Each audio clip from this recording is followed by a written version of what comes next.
Assalamualaikum warahmatullahi wabarakatuh. Selamat datang di video pembelajaran mata kuliah Manajemen Perkantoran, Unit Pengembangan Akademik Administrasi Bisnis. Kali ini kita akan membahas tentang catatan dan laporan kantor.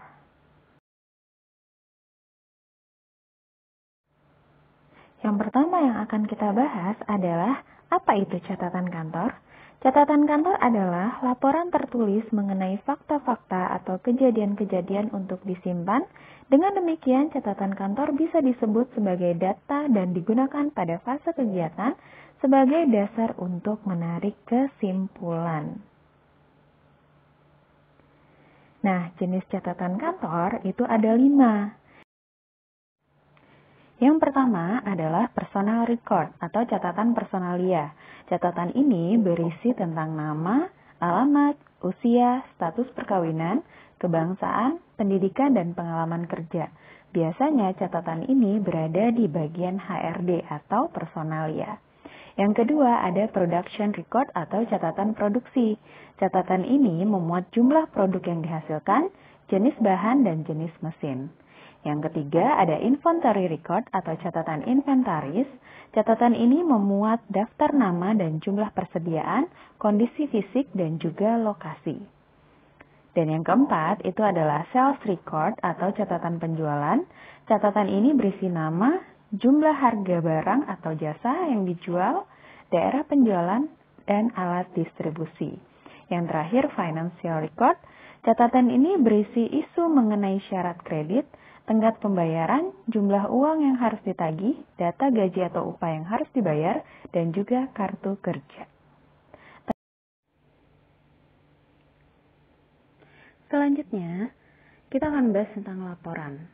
Laporan adalah suatu pernyataan tertulis yang didasarkan atas pengumpulan catatan-catatan dan yang biasa menyatakan nilai catatan yang diringkas dan yang bersifat interpretatif.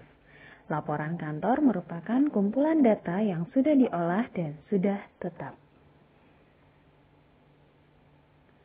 Jenis-jenis laporan itu ada 3. Yang pertama, executive report atau yang biasa disebut dengan laporan pimpinan.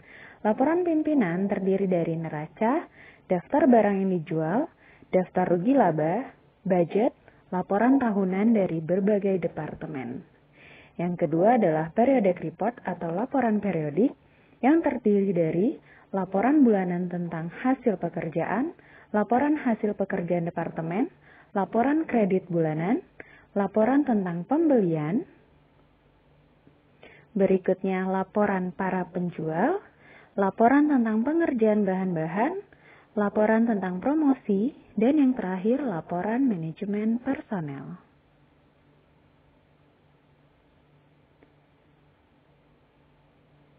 Yang ketiga ada special report atau laporan khusus yang terdiri dari aktivitas yang tidak tercakup secara teratur oleh laporan lain, dipublikasikan pada waktu tidak tentu, dan berhubungan dengan subjek khusus yang bersifat discontinue.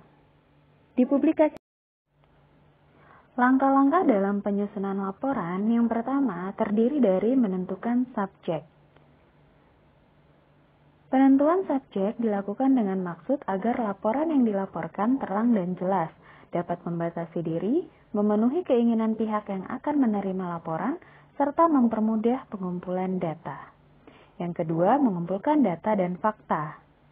Data dan fakta dipergunakan untuk penyusunan laporan, misalnya surat keputusan, landasan yuridis, data kepegawaian, keuangan, material, peralatan, pemasaran, rencana kerja, job desk, buku pedoman kerja, dan sebagainya. Bahan-bahan laporan diperoleh dari sumber primer dan sekunder. Sumber primer biasanya seperti hasil wawancara, hasil diskusi, hasil kuesioner, dan observasi langsung. Sedangkan data sekunder didapat dari perpustakaan, dokumentasi, statistik, almanak, buku harian, hasil riset, dan lain-lain. Yang ketiga adalah pengklasifikasian. Pengklasifikasian berguna untuk menyusun sistematika laporan, menentukan data mana yang perlu dimasukkan, data yang cukup menjadi lampiran, mempermudah penentu korelasi antara data satu dan data lainnya, dan selanjutnya akan mudah dalam menganalisisnya. Berikutnya, saya akan menjelaskan tentang sistematika laporan, dimulai dari cover. Cover atau halaman judul memuat pokok atau topik laporan. Halaman judul merupakan etiket pengenal sehingga gunakan judul yang tidak terlalu panjang agar tidak mengaburkan pokok persoalan yang akan dilaporkan. Berikutnya adalah surat penyerahan.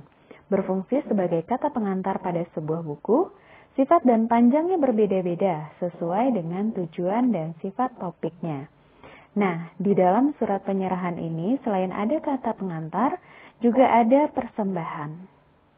Yang ketiga adalah daftar isi, memuat rekapitulasi dari semua judul yang ada dalam laporan tersebut, sehingga para pembaca atau penerima laporan dapat segera mengetahui apa isi laporan tersebut. Berikutnya adalah ikhtisar dan abstrak. Ikhtisar atau yang biasa kita kenal dengan summary merupakan suatu bagian dari tulisan yang menyampaikan suatu informasi yang penting dari sebuah lampiran dalam bentuk yang sangat singkat. Ikhtisar mengandung topik persoalan dan tujuan yang akan dicapai melalui topik tersebut.